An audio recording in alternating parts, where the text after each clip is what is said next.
You are not defending badly because your reactions are slow or because your team isn't good enough. It's because you don't understand how to jockey. Everyone's holding L2 and sprinting around thinking they are defending, but what you really are doing is opening space for your opponent. Let me show you what real defensive control looks like. Most players think jockeying means holding L2 and reacting to every movement. That's not jockeying, that's chasing. Jockey is about positioning first, movement second. You're supposed to defend the space, not follow the ball carrier. Every time you react late, you're already out of position. If your jockey feels heavy, it's not the game, trust me. It's because you're overusing sprint and jockey. You are forcing your defender to commit before reading the attacker. You need to understand there are three types of jockeying in this game. The first one is your slow jockey, which you can see me doing right now, which is just done by holding the L2 button. Then there is the sprint jockey, which is L2 plus R2, okay? Now this is what you want to use most of the times. But again, there is a limitation to it as well, which I will discuss. Then you need to understand there is the gas and brake technique. The gas and brake technique basically means R2 is your gas, okay? L2 is your brake. So if the opponent is through on goal, you use the R2 button to get closer. The moment you get closer, you hold L2 to transition from sprint into slow jockey. I think I am one of those players who made it famous over the last years. But guys, this year, the speed jockey is much better than gas and brake technique. So many players are still sprinting and then transitioning into slow jockey. This year, the transition from sprinting to jockeying is weird. Like, look at Bellingham. He takes forever to transition from sprint into jockey. The delay is insane, even on kickoff. So in online matches, it is even worse. So the only time you want to use R2 is when you're running. Like if the opponent plays a through ball and you want to chase him, that is when you're going to use the R2 RT button to chase him down. Otherwise, you want to hold L2 plus R2. Now, this does not mean that you use this jockey at all times because it is very easy for the opponent to beat you in dribbling. This is why you use it to get closer. When you get closer, you take your hand off of the sprint button. You transition from, look at that. The AI is crazy on this game, right? So you transition from sprint jockey into slow jockey, sprint jockey into slow jockey, sprint jockey. See, I'm holding sprint jockey. I let go. Now I'm into again jockeying, because for some reason the transition from sprint jockey L2 plus R2 into slow jockey isn't that delayed as compared to the transition from sprinting into normal slow jockeying. I see students on school making this mistake all the time. If you didn't know, I have started my school community where I teach you myself every week during the group coaching calls. I have a classroom section which I update daily. It is great stuff. You're missing out if you're not joining. If you're serious about improving, join the school community. The link's in the description. We have pros, we have div 10 players, we have div 2 players. Every kind of player is in the community. You won't regret joining it, and it costs less than the price of a lunch meal.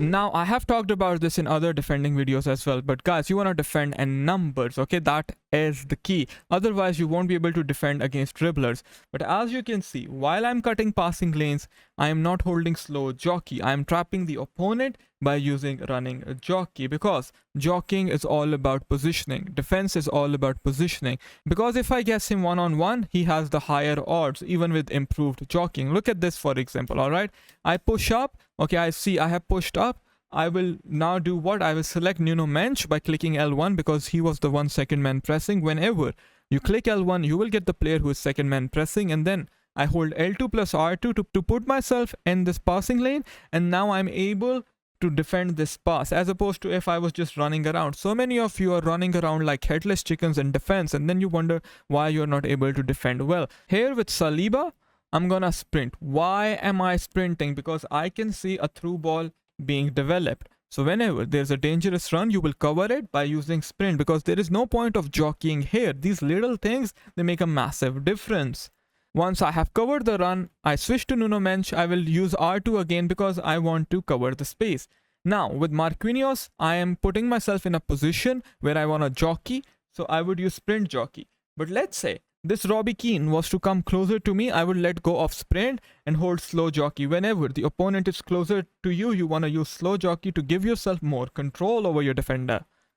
And that is exactly what we do. All right, we are giving ourselves control, staying inside, then we bring our players back.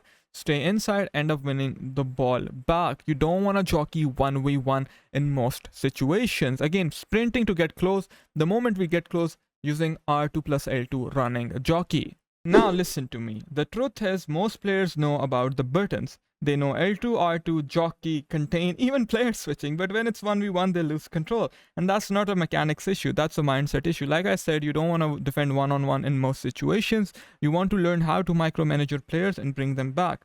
When you see your opponent running at you with pace, your brain triggers panic. You start thinking, I need to win the ball right now. But that thought is the exact reason you lose your shape. You start lunging in, switching to your center back early or spamming tackle, and one pass later you are exposed. The best defenders aren't reacting, they are anticipating. They wait, they read, they stay calm even when someone's doing 10 skill moves. You should position your players in a position where you can react to anything that the opponent does. That means staying in between the ball carrier and the goal post. Jockey diagonally rather than jockeying head on. The good players understand that defending is psychological. You're not trying to win the ball instantly. You're trying to make the opponent run out of ideas. That's why you'll see top players back off slightly, hold the line, and just shadow the attacker, or mirroring like we say. When you reach that level of calmness, defending stops feeling like panic and starts feeling like control, and that is exactly what we want to do. The moment we eliminate panic from our defending, jockeying will improve. Just look at this, how I'm able to jockey so well with Saliba. I give myself some time, I see that the opponent is almost through on goal, no worries. Jockey backwards, stay close, then tackle the ball the moment he's having a bad ball contact. This is all it is about. So next time you get beaten, don't just think about what button you pressed.